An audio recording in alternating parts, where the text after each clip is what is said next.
Bismillahirrahmanirrahim. Assalamualaikum warahmatullahi wabarakatuh.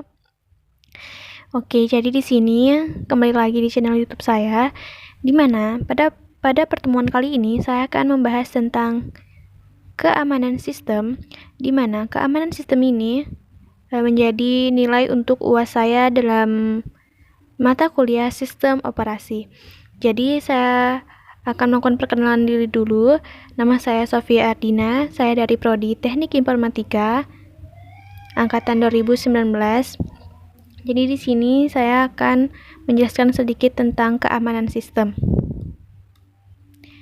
Jadi kita mulai dari apa itu keamanan sistem. Keamanan sistem itu sendiri adalah keamanan security dan proteksi sering digunakan secara bergantian untuk menghindari kesalahpahaman.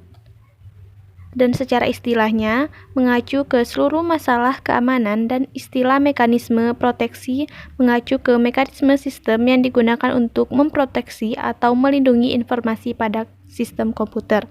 Jadi sesuai dengan namanya, keamanan sistem itu berguna untuk menjaga data atau informasi yang ada di dalam komputer itu sendiri. Kemudian di sini keamanan sistem terbagi menjadi 3. Yaitu yang pertama ada keamanan eksternal atau external security.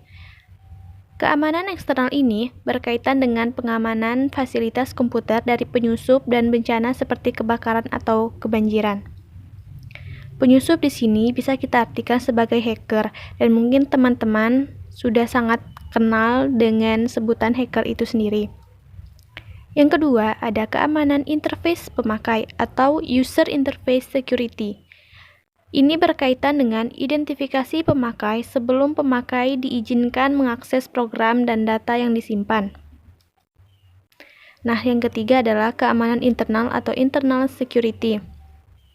Berkaitan dengan pengamanan beragam kendali yang dibangun pada perangkat keras dan sistem operasi yang menjamin operasi yang handal dan tak terkorupsi untuk menjaga integritas program dan data.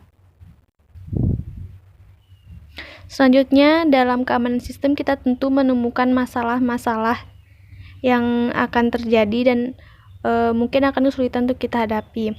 Jadi di sini masalah yang sering terjadi juga yaitu kehilangan data atau data loss, seperti bencana, kebakaran, banjir, gempa bumi, perang, kerusuhan, gerogotan tikus pada pita rekaman data atau floppy disk. Ini adalah masalah-masalah yang sering terjadi dalam keamanan sistem operasi, dan kali ini berkaitan dengan datanya yang bisa terjadi jika terjadi bencana ataupun gangguan dari seperti gerogotan tikus pada pita rekamannya atau pada floppy disknya.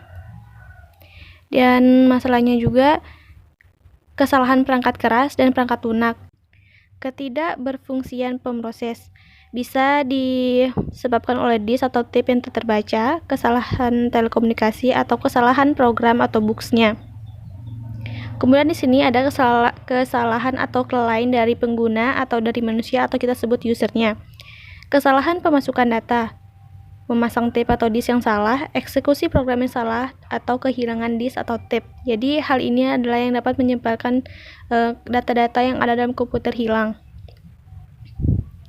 Kemudian selain kehilangan data, di sini juga ada penyusup atau intruder.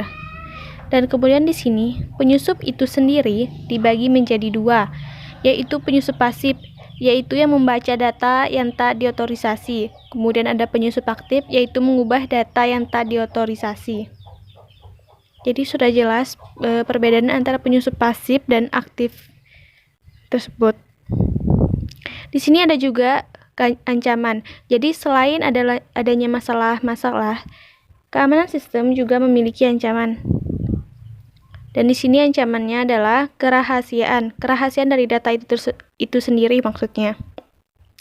Kerahasiaan adalah keterjaminan bahwa informasi di sistem komputer hanya dapat diakses oleh pihak-pihak yang diotorisasi dan modifikasi tetap menjaga konsistensi dan keutuhan data di sistem.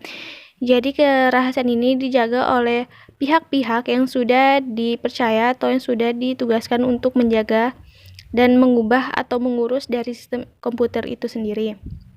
Kemudian yang kedua ada integrasi.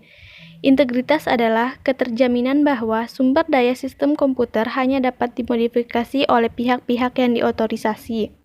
Kemudian yang ketiga, ketersediaan atau availability.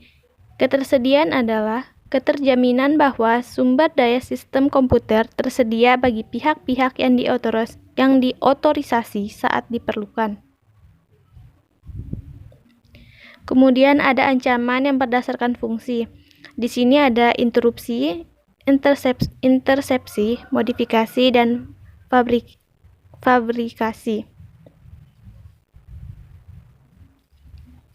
Kemudian di sini ada juga petunjuk dari pengamanan sistem tersebut. Jadi di sini kita juga memerlukan petunjuk untuk menjaga kerahasiaan data kita tetap aman dari gangguan-gangguan yang sudah kita sebutkan tadi.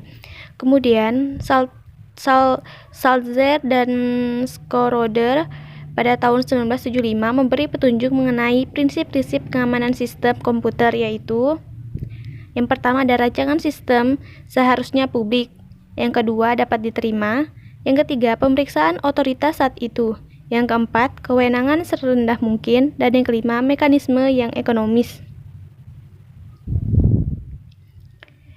Di sini adalah contoh kasus keamanan sistem dalam lingkungan sehari-hari.